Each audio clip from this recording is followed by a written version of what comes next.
السلام علیکم ورحمۃ اللہ وبرکاتہ۔ الحمد للہ رب العالمین والصلاة والسلام علی نبینا محمد وعلی آلہ وصحبہ اجمعین۔ محترم سامعین اور سامعات، آج میں 2 صورتوں کا خلاصہ لے کر حاضر ہوا ہوں۔ میں سمجھ رہا تھا کہ شاید آج ہم اپنے قاری صاحب کے برابر ہو جائیں گے، لیکن ان کی دوڑ کچھ آگے ہی ہے۔ اس کے باوجود ہم 2 سورت پیچھے ہی رہ جائیں گے۔ دیکھیے، سورہ عنکبوت تو کل ہو چکا ہے، سورہ روم اور سورہ لقمان، ان 2 سورتوں کا میں خلاصہ لے کر آپ کے سامنے حاضر ہوا ہوں۔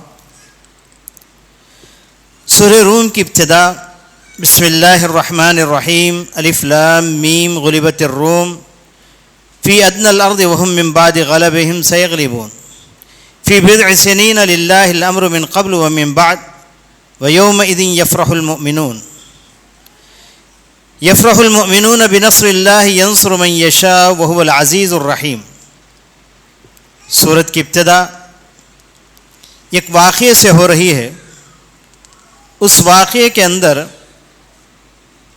اسلام کی سچائی اور پیارے نبی صلی اللہ علیہ وسلم کی نبوت کی سچائی اور قرآن کے سچے ہونے کی ایک نشانی ہے۔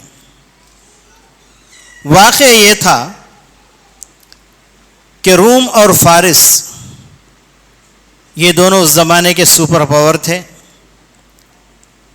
اور دونوں کے اندر لڑائیاں ٹھنی ہوئی تھی، اور روم پر فارس غالب آ گیا تھا۔ فارس کہتے ہیں ایران۔ روم پر فارس غالب آ گیا تھا اس حال میں کہ مسلمانوں کے جذبات روم کے ساتھ تھے، اس لیے کہ وہ لوگ اہل کتاب تھے، زیادہ تر وہ لوگ کرسچنز تھے۔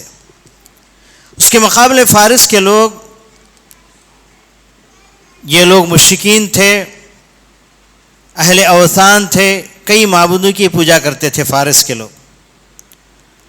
مسلمانوں کا میلان اور ان کے جذبات روم کے ساتھ، اور کفار مکہ کے جذبات فارس کے ساتھ تھے۔ جب روم مغلوب ہو گیا، فارس غالب آ گیا، تو بڑے خوش ہو گئے کفار مکہ۔ تو پیارے نبی صلی اللہ علیہ وسلم تک بات پہنچی، صحابہ نے بات پہنچائی، تو نبی کریم صلی اللہ علیہ وسلم پر یہ آیتیں نازل ہوئی۔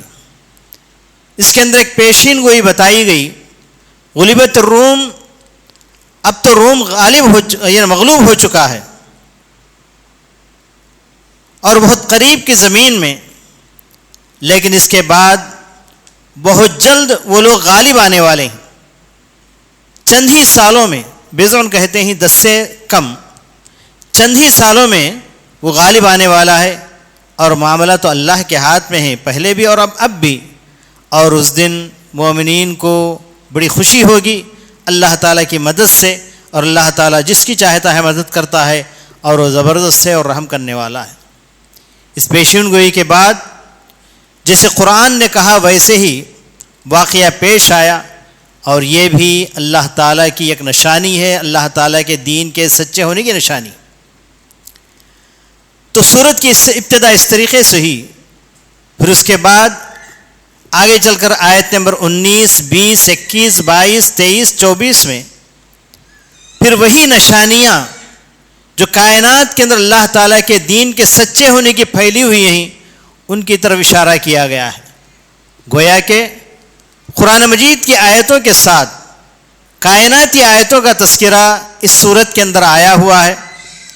تو دیکھیے، یہ تو قرآن مجید کی ہر آیت اس بات پر گواہی دے رہی ہے کہ دین سچا ہے، اور پیارے نبی صلی اللہ علیہ وسلم کی رسالت سچی ہے، اور اللہ تبارک تعالیٰ کی وحدت اور اللہ تعالیٰ کی عظمت یہ ثابت ہے۔ تو اسی طریقے سے کائنات میں جو پھیلی ہوئی آیتیں، جیسا کہ اللہ تعالیٰ نے کہا سنریہم آیاتنا فی الآفاق وفی انفسہم حتی یتبین لہم انہ الحق. قرآن مجید کی آیتوں کے ساتھ ساتھ ہم دنیا کے اندر بھی اور تمہارے اپنے نفسوں کے اندر بھی بہت سی نشانیاں ہم پھیلا چکے ہیں، اور آئندہ تمام نشانیاں ظاہر ہوتی رہیں گی، اور اس سے پتہ چلتا رہے گا کہ اللہ تعالیٰ کا دین حق ہے. اور وہ نشانیاں کیا ہیں، اس کی ترتیب یہاں پر دی گئی ہے. دیکھیے آیت نمبر 20 اٹھا کر دیکھیے. اللہ تعالیٰ ارشاد فرماتا ہے وَمِنْ آيَاتِهِ أَنْ خَلَقَ لَكُم مِّن تُرَابٍ ثُمَّ إِذَا أَنْتُمْ بَشَرٌ تَنْتَشِرُونَ. اللہ تعالیٰ کی نشانیوں میں سے، اللہ تعالیٰ کی کائناتی آیتوں میں سے ایک آیت اور نشانیوں میں سے ایک نشانی یہ ہے کہ اللہ تعالیٰ نے تمہیں مٹی سے بنایا، پھر اس کے بعد تم انسانوں کی شکل میں ساری دنیا کے اندر پھیلنے لگے. تو آج سائنس اس بات کی تحقیق کر کے پتہ لگایا کہ انسان کی اصل پیدائش مٹی سے ہے، جبکہ یہ بات بہت پہلے بتا دی گئی. تو اس طریقے سے یہ سائنسی جو تحقیقات ہیں یہ سامنے آ کر بتا رہی ہیں کہ قرآن مجید کوئی معمولی کسی انسان کا کلام نہیں ہے، پروردگار عالم کا کلام ہے. بغیر کسی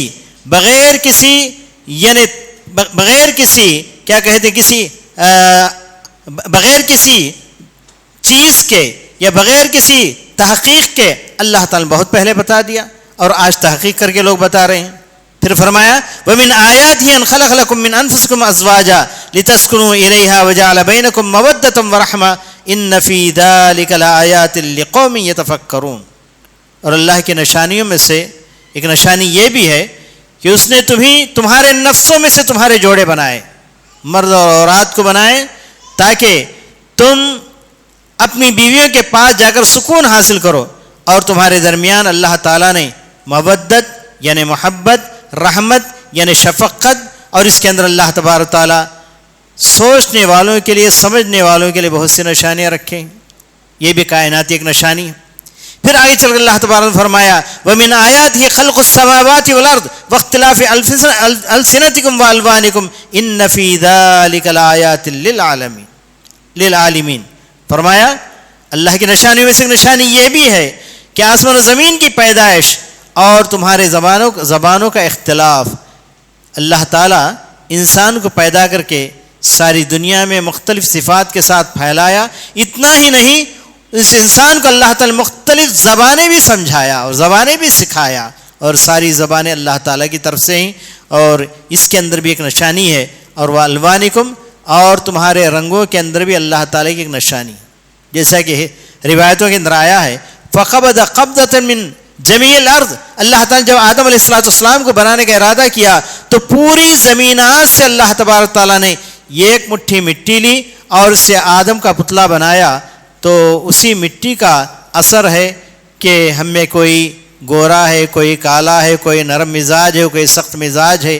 اس طریقے سے اللہ تبارک تعالیٰ نے نشانی دنیا کے اندر پھیلا دی.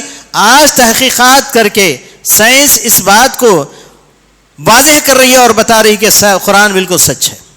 پھر دیکھیے آگے چلیے وَمِنْ آيَاتِهِ مَنَامُكُمْ بِاللَّيْلِ وَالنَّهَارِ وَابْتِغَاؤُكُم مِّن فَضْلِهِ إِنَّ فِي ذَلِكَ لَآيَاتٍ لِقَوْمٍ يَسْمَعُونَ. اور اللہ تعالیٰ کی نشانی میں سے ایک نشانی یہ ہے کہ تمہارا سونا رات میں اور دن میں تمہارا یعنی روزی کو تلاش کرنا. إِنَّ فِي ذَلِكَ لَآيَاتٍ لِقَوْمٍ يَسْمَعُونَ. تو اس کے اندر بھی اللہ تعالیٰ کی بہت سی نشانیاں ہیں اس قوم کے لیے جو قوم سنتی ہے. وَمِنْ آيَاتِهِ، اور اس کی نشانی میں سے نشانی یہ بھی ہے يُرِيكُمُ الْبَرْقَ خَوْفًا وَطَمَعًا. تمہیں بجلی بتا رہا ہے جو آسمان پر چمک رہی ہے اور بادل گرج رہا ہے، اور جس سے تمہارے اندر خوف پیدا ہوتا ہے، ساتھ ساتھ تم یعنی اس بات کی امید بھی کرتے ہو کہ زمین پر اب بارش برسنے والی. يُنَزِّلُ مِنَ السَّمَاءِ مَاءً فَيُحْيِي بِهِ الْأَرْضَ بَعْدَ مَوْتِهَا. زمین مردہ ہو جانے کے بعد پھر اس کو زندہ کرتا ہے. ان فی ذلک لآیات لقوم یعقلون. اس طریقے سے اللہ تبارک تعالیٰ نے اس کی آیتوں کو ساری کائنات میں پھیلا رکھا ہے. ومن آیات ان تقوم السماء والارض بامرہ. اور اس کی نشانی میں سے ایک نشانی یہ بھی ہے کہ آسمان زمین کو اس نے قائم کر رکھا ہے. اللہ تعالیٰ کے حکم سے وہ دونوں قائم ہیں. پھر جب اللہ تبارک تعالیٰ اس زمین میں جتنے بھی مردے دفن ہو گئے ہیں، جب اللہ تبارک تعالیٰ انہیں بلائے گا تو سب کے ساتھ ایک ساتھ اٹھ کر آئیں گے. قیامت کا دن ہوگا. تو اس طریقے سے اللہ تبارک تعالیٰ نے اپنی نشانیوں کو اس صورت کے اندر اللہ تبارک نے اپنی بہت سی نشانیاں ذکر کی، اور اسی طریقے قرآن مجید کے اندر بہت سی نشانیوں کی طرف اللہ تبارک نے نشاندہی کی ہے، اور یہ نشانیاں ہماری ذات کے اندر بھی اور کائنات کے اندر بھی برابر ہے، یعنی پھیلی ہوئی ہے۔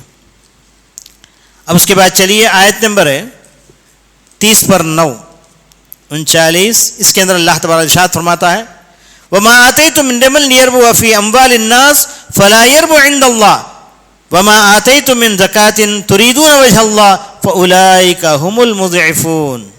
یہاں اللہ تبارک تعالیٰ نے زکوٰۃ اور سود دونوں کا مقابلہ کیا۔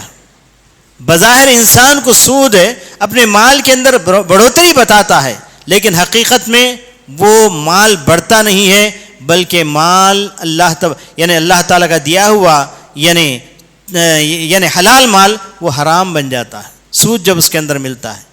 اس کے مقابلے اللہ تعالیٰ نے زکوٰۃ کو بڑی ترقی دی ہے، جیسے زکوٰۃ نکالا جاتا ہے مال کے اندر بڑھوتری ہوتی ہے۔ پیارے نبی صلی اللہ علیہ وسلم نے جیسا کہ ارشاد فرمایا ما نقص مال من صدقہ، صدقہ اور خیرات دینے سے مال کے اندر کبھی کمی نہیں آتی۔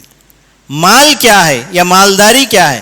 مالداری تو انسان کے دل کی مالداری ہے، اور مال کیا ہے؟ اللہ کی دین ہے۔ اس مال کے اندر اللہ تعالیٰ جتنی برکت چاہے کر دے اور جتنا چاہے اس کے اندر کمی بھی کر دے۔ تو اس لیے صدقہ اور خیرات دینے میں کبھی بھی پیچھے نہیں ہونا چاہیے، اس لیے کہ اللہ تبارک و تعالیٰ اس کے اندر یعنی صدقہ اور خیرات دینے سے مال کے اندر اللہ تعالیٰ بڑھوتری دیتا ہے، جیسا کہ اس آیت کے اندر فرمایا گیا ہے۔ اور اس طریقے سے ایک اور نشانی کا اللہ تعالیٰ نے درمیان میں ذکر کیا، آیت نمبر 40/6 دیکھیے اللہ تعالیٰ ارشاد فرماتا ہے وَمِنْ آيَاتِهِ أَن يُرْسِلَ الرِّيَاحَ مُبَشِّرَاتٍ وَلِيُذِيقَكُم مِّن رَّحْمَتِهِ وَلِتَجْرِيَ الْفُلْكُ بِأَمْرِهِ وَلِتَبْتَغُوا مِن فَضْلِهِ وَلَعَلَّكُمْ تَشْكُرُونَ۔ اس طرح کی نشانیوں کا تذکرہ کرتے ہم نے کیلنڈر تیار کیا تھا، کل اللہ تبارک و تعالیٰ کی 12 نشانیوں کو اس کے اندر بتایا تھا باقاعدہ فوٹو کے ساتھ۔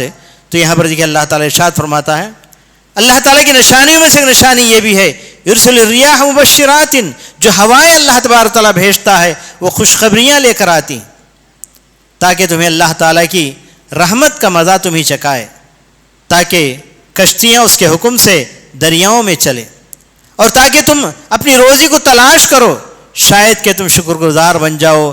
یہ بھی اللہ تبارک تعالیٰ کی بہت بڑی نشانی ہے۔ وہ اس طریقے سے ہوائیں 2 قسم کی ہوتی ہیں، یہ کو قرآن مجید نے ریح کہا ہے، اور دوسری ہواؤں کا اللہ تبارک تعالیٰ ریاح کہا ہے۔ حالانکہ ریح کی جمع ریاح ہے، یہ سنگولر ہے تو وہ پلورل ہے، یہ واحد ہو تو جمع ہے، لیکن دونوں کے اندر بڑا فرق بتایا گیا کہ ریاح جو ہوتی ہیں وہ خوشخبریاں لے کر آتی ہیں، ریح ہوتی ہے جو عذاب لے کر آتی ہیں۔ جتنی بھی ہوائیں آئیں عذاب کی شکل میں، اس کو اللہ تبارک قرآن مجید میں ریح کہا ہے۔ تو اللہ کے رسول صلی اللہ علیہ وسلم جب ہوائیں چلتی تو پریشان ہو کر گھر سے باہر نکلتے اور ٹہلنے لگتے اور یہ دعا کرنے لگتے اللہم لا تجعلها ریحا وجعلها ریاحا، اے پروردگارا جو ہوائیں آ رہی ہیں ان کو ریاح بنا، ریح نہ بنا۔ ریح اگر بن جائے تو عذاب لے کر آئے، ریاح اگر بن جائے تو خوشخبریاں لے کر آئے۔ تو اللہ کے رسول صلی اللہ علیہ وسلم کی دعا تھی، اس طرح کی دعا ہمیں بھی کرنی ہے۔ اور آخر میں یہ صورت ختم ہوتی ہے، نبی کریم صلی اللہ علیہ وسلم کو صبر کی تلقین کرتے ہوئے اللہ تعالیٰ نے اس سے صورت کو ختم کیا ہے فَاصْبِرْ إِنَّ وَعْدَ اللَّهِ حَقٌّ وَلَا تَسْتَخِفَنَّكَ الَّذِينَ لَا يُوقِنُونَ۔ آپ صبر سے کام لیجئے، اللہ تعالیٰ کا وعدہ حق ہے، اور یہ لوگ تمہیں بہت نیچا سمجھ رہے ہیں، لیکن ایک وہ دن آئے گا کہ کون حق پر ہے کون ناحق پر ہے یہ پتہ چل جائے گا۔ پھر اس کے بعد سورہ لقمان کی 1-2 موضوعات پر میں نشاندہی کرتے ہوئے میں بات کو ختم کروں گا۔ تو سورہ لقمان بھی جس طریقے سے سورہ روم مکی صورت تھی، اسی طریقے سے سورہ لقمان بھی مکی صورت ہے۔ نشانی الف لام میم، حروف مقطعات جن صورتوں کے اندر ہے وہ تمام کی تمام صورتیں مکی صورتیں سوائے سورہ بقرہ کے، باقی تمام صورتیں مکی صورتیں۔ دیکھیے اس کے اندر اللہ تبارک تعالیٰ صورت کو شروع کر رہا ہے تلک آیات الکتاب الحکیم ھدی ورحمۃ للمحسنین۔ پھر اس کے بعد اللہ تعالیٰ نے آگے چل کر کہا وَمِنَ النَّاسِ مَن يَشْتَرِي لَهْوَ الْحَدِيثِ لِيُضِلَّ عَن سَبِيلِ اللَّهِ بِغَيْرِ عِلْمٍ وَيَتَّخِذَهَا هُزُوًا أُولَٰئِكَ لَهُمْ عَذَابٌ مُّهِينٌ۔ اللہ تبارک تعالیٰ نے ان لوگوں کا تذکرہ فرمایا جو اپنے ہاتھوں سے یا اپنے پیسوں سے لہو الحدیث خریدتے ہیں۔ لہو الحدیث سے کیا مراد ہے؟ عبداللہ بن عباس رضی اللہ تعالیٰ کو پوچھا گیا، انہوں نے جواب دیا اس سے مراد غنا ہے، گانا بجانا ہے، یا گانا بجانے کے آلات کو اللہ تعالیٰ نے لہو الحدیث کہا ہے۔ کچھ لوگ اپنے ہاتھوں سے یا اپنے پیسوں سے کیا خریدتے ہیں؟ لہو الحدیث خریدتے ہیں، لیضل عن سبیل اللہ، اللہ تعالیٰ کے راستے سے لوگوں کو بھٹکائے بغیر علم کے، واتخذا ہزوا، اور اس کو وہ لوگ کھیل تماشا بنا لیتے ہیں، اولئک لہم عذاب مہین، ایسے لوگوں کے اللہ تبارک تعالیٰ نے بہت اہانت کرنے والا، ذلیل کرنے والا عذاب ان لوگوں کے لیے تیار کر رکھا ہے۔ تو اس آیت سے علماء کرام نے اس بات پر استدلال کیا کہ سارے گانے بجانے اور گانے بجانے کی جتنے بھی مزامیر آلات ہیں تمام کے تمام حرام ہیں۔ اور آگے چل کر سورہ لقمان کو لقمان اس لیے کہا گیا ہے، اس کے اندر حکیم لقمان کا تذکرہ ہے، ان کے نصیحتوں کا تذکرہ ہے۔ اور اس بارے میں مفسرین نے آپس میں اختلاف کیا ہے، لقمان کون تھے؟ نبی تھے کہ یا کوئی بزرگ یعنی حکیم تھے؟ تو یعنی راجح بات یہی ہے کہ وہ حکیم تھے، وہ نبی نہیں تھے، لیکن اللہ تعالیٰ نے انہیں حکمت سے نوازا تھا، اور حکمت کی بنا پر چند نصیحتیں انہوں نے کی ہے اپنے بیٹے کو۔ یہ ہر بچی کے لیے اور بچے کے لیے بہترین نصیحتیں ہیں، ان کو آپ لوگ گوش گزار کرتے جائیے۔ اذ قال لقمان لابنہ وہو یعظہ، یاد کیجئے لقمان کی اس نصیحت کو جب کہ وہ اپنے بیٹے کے لیے نصیحت کر رہے تھے۔ یا بنی لا تشرک باللہ، سب سے پہلی نصیحت اپنے بچوں کو کرنے کی کیا ہے کہ شرک نہ کریں، ان الشرک لظلم عظیم، ظلم عظیم کہا گیا۔ ظلم عظیم سے کیا مراد ہے؟ وضع الشیء فی غیر محلی، کسی بھی چیز کو اس کی جگہ نہ رکھنا، کسی اور جگہ رکھ دینا، اسی کو ظلم کہا جاتا ہے۔ گویا کہ شرک کرنے والا اللہ تعالیٰ کے لیے جو عبادت رکھنی تھی اس کو چھوڑ کے کسی معبودہ نے باطلہ کے پاس رکھتا ہے تو یہ بہت بڑا ظلم ہے۔ پھر اس کے بعد وَوَصَّيْنَا الْإِنسَانَ بِوَالِدَيْهِ حَمَلَتْهُ أُمُّهُ وَهْنًا، توحید کے ذکر کے بعد قرآن مجید میں اللہ تعالیٰ نے جو سب سے پہلا حق جو ذکر کیا ہے وہ والدین کا حق ہے۔ آپ بچیاں ہیں، آپ اس نصیحت کو گوش گزار کر لیجئے۔ اللہ تعالیٰ نے والدین کی خدمت کا تذکرہ کرتے ہوئے، والدین کے ساتھ حسن سلوک کا تذکرہ کرتے ہوئے فرمایا وَوَصَّيْنَا الْإِنسَانَ بِوَالِدَيْهِ، اللہ تعالیٰ نے نصیحت کی ہے انسان کو اپنے والدین کے بارے میں۔ کیوں؟ حملته امه وهنا على وهن وفصاله في عامين ان اشكر لي ولوالديك الي المصير، فرمایا اللہ تبارک تعالیٰ نے، اس لیے اللہ تبارک تعالیٰ نے حسن سلوک کی نصیحت کی، وصیت کی، اس لیے کہ اس نے ماں نے اپنے پیٹ میں بچے کو اٹھایا ہے، کمزوری کے بعد اور ایک کمزوری کو برداشت کیا، دودھ پلایا، وفصاله في عامين، 2 سال تک دودھ پلاتی رہی۔ اور ایک جگہ کہا گیا وَحَمْلُهُ وَفِصَالُهُ 30 شَهْرًا، ایک جگہ اللہ تعالیٰ نے کہا کہ حمل اور فصال یعنی دودھ چھڑانا، دودھ پلانا اور حمل دونوں کی مدد اللہ تعالیٰ نے کتنے کہا کہ 30 مہینے ہیں، 30 شہرہ، 30 مہینے ہیں۔ اس سے فقہاء کرام نے استدلال کیا کہ حمل کی مدت 9 ماہ سے لے کر کم سے کم 6 ماہ بھی ہو سکتی ہے، کیونکہ اگر 2 سال اگر نکال دیے جائے تو اس کے بعد جو فصالہ فی عامین اللہ تعالیٰ نے کہا ہے، یعنی دودھ چھڑانے کی مدت 2 سال کہی ہے، اور اس کے علاوہ 30 شہرن کہے کرے، اس کے اندر 10 مہینے اللہ تعالیٰ نے الگ کر لیے۔ پھر ایک اور جگہ اللہ تبارک تعالیٰ نے 2.5 سال کی مدت بھی بتائی ہے۔ تو اس طریقے سے علماء کرام نے اس سے استدلال کرتے ہوئے کہا کہ 6 ماہ کے اندر بھی بچہ پیدا ہو سکتا ہے۔ انشکر لی ولیوالدی، اللہ تبارک تعالیٰ نے یہ وصیت فرمائی کہ اللہ تعالیٰ کا شکر ادا کریں اور والدین کا شکر ادا کریں، اس لیے کہ لوٹ کر ہماری ہی طرف آنا ہے۔ وَإِن جَاهَدَاكَ عَلَىٰ أَن تُشْرِكَ مَا لَيْسَ لَكَ بِهِ عِلْمٌ، پھر اس کے بعد ایک نصیحت یہ بھی کی، کبھی کبھی ایسے بھی ہوتا ہے، اور مکے کی سرزمین ویسے ہی تھی، اس کا معاشرہ ویسے ہی تھا، کچھ لوگ مسلمان ہو گئے تھے نوجوان، اور ان کے بوڑھے والدین مشرک تھے۔ صحابہ نے آ کر شکایت کی یا رسول اللہ ایسے والدین کی ہم خدمت کریں یا نہ کریں جو ابھی اسلام کے اندر داخل نہیں ہوئی ہے۔ تو اللہ تعالیٰ نے آیت نازل فرمائی اور کہا کہ ان کی بھی خدمت کرنا ہے اور ان کی بھی بات ماننا ہے، اس وقت تک بات ماننا ہے کوئی معصیت کا حکم نہ دے. اور معصیت سب سے بڑی معصیت شرک ہے. شرک کا اگر حکم دے تو اس حکم کو نہیں ماننا. لا طاعۃ لمخلوق فی معصیۃ الخالق. فرمایا وَإِن جَاهَدَكَ عَلَىٰ أَن تُشْرِكَ بِهِ مَا لَيْسَ لَكَ بِهِ عِلْمٌ فَلَا تُطِعْهُمَا وَصَاحِبْهُمَا فِي الدُّنْيَا مَعْرُوفًا. لیکن دنیوی معاملات میں ان کا پورا پورا ساتھ دو. تو اس طریقے سے یہ نصیحت کرتے ہوئے آخر میں اللہ تبارک تعالیٰ نے ارشاد فرمایا. آیت نمبر 21 دیکھیے، اس میں اللہ تبارک تعالیٰ نے ان لوگوں کے بہانے کی یا ان لوگوں کے دلیل کی تردید کی ہے جو لوگ یہ کہتے ہیں کہ اگر ہم اپنے آبا و اجداد کے خلاف جائیں تو وہ گویا کہ ہم نے ان کو گمراہ قرار دیا ہے. چنانچہ بہت سے لوگ مسلمانوں کے اندر غلط راستے پر رہتے، جب ان سے کہا جاتا کیوں بھئی اس راستے پر ہیں، کیوں بھئی تم لوگ اس طریقے سے درگاہوں کی پوجا کر رہے ہیں، درگاہوں کی زیارت کر رہے ہیں اور وہاں جا کر چڑھاوے چڑھا رہے ہیں، چادر چڑھا رہے ہیں، کیا بات ہے؟ تو یہ کہیں گے کہ ہمارے باپ دادوں کو ہم نے ایسے ہی پایا ہے. تو اس کا جواب آپ لوگوں کو کیسے دینا ہے، اس کے اندر اللہ تعالیٰ نے بتایا ہے. غور سے دیکھیے، کیونکہ آپ میں سے بہت سی بچیاں ان خاندانوں سے ہیں جو اس طرح کے غلط حرکات ان کے خاندانوں میں ہوتے ہیں. وَإِذَا قِيلَ لَهُمُ اتَّبِعُوا مَا أَنزَلَ اللَّهُ قَالُوا بَلْ نَتَّبِعُ مَا وَجَدْنَا عَلَيْهِ آبَاءَنَا. کفار مکہ سے جب کہا جاتا کہ اللہ تعالیٰ نے جو کچھ نازل کیا اس کی اتباع کرو تو لوگ کہتے نہیں ہمارے آباء و اجداد جو کام کر رہے تھے وہی کام کریں گے. تو اللہ تعالیٰ اس کا جواب کیا دے رہا ہے، دیکھیے.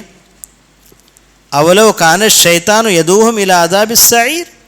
اگر شیطان نے تمہارے باپ داداؤں کو گمراہ کیا ہے اور جہنم کا راستہ بتایا ہے کہ تم بھی جہنم کے راستے میں چلے جاؤ گے، تو اس کا جواب یہی کہ نہیں، ہم لوٹ کر اللہ کے راستے پر آئیں گے. تو دیکھیے آخر میں اللہ تعالیٰ نے سورہ لقمان کو ختم کیا ہے یہ کہتے ہوئے یا ایھا الناس اتقوا ربکم واخشوا یوما لا یجزی والد والدہ شیئا.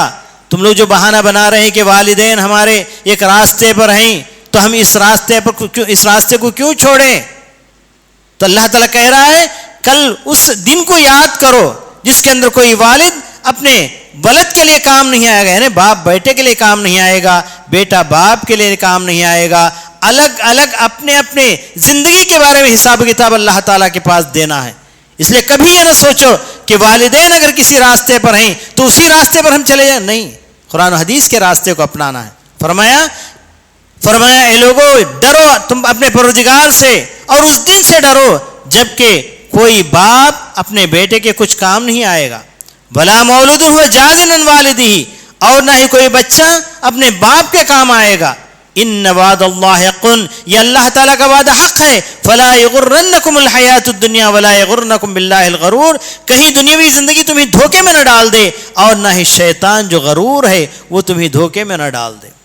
تو دھوکے میں نہیں پڑنا ہے. قرآن حدیث کا راستہ کیا ہے، دیکھنا ہے، اپنے آنکھ کھول کر اس کو پڑھنا ہے اور اسی راستے کو اپنانا ہے. اور آخر میں اللہ تبارک تعالیٰ نے ایک تذکرہ یہ فرمایا کہ علم غیب صرف اللہ تعالیٰ کے پاس ہے. علم غیب کی کنجیوں کا تذکرہ اللہ تبارک تعالیٰ نے یہاں پر کیا ہے. مفسرین اس کو مفاتیح الغیب کہا ہے. ان اللہ عنده علم الغیب، یعنی آیت نمبر 30/4 آخری آیت ہے سورہ لقمان کی.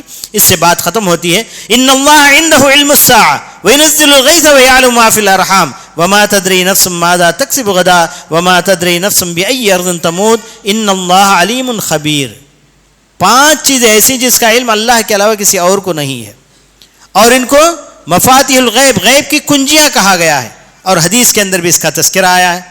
فرمایا اللہ تبارک تعالیٰ نے اللہ تعالیٰ کے پاس قیامت کے دن کا علم اس کے علاوہ کسی اور کے پاس نہیں ہے. جبرائیل نے پیارے نبی سے دریافت کیا تھا متی الساعہ، کہا ما المسئول عن عالم من السائل، یعنی جو پوچھا جا رہا ہے اور جو پوچھ رہا ہے دونوں اس علم میں برابر ہیں. دونوں میں کسی کے پاس قیامت کے دن کا علم نہیں ہے. وَيُنَزِّلُ الْغَيْثَ، اور بارش کہاں ہوگی، کب ہوگی، کتنی ہوگی، اس کا علم بھی اللہ تعالیٰ کے علاوہ کسی اور کے پاس نہیں ہے.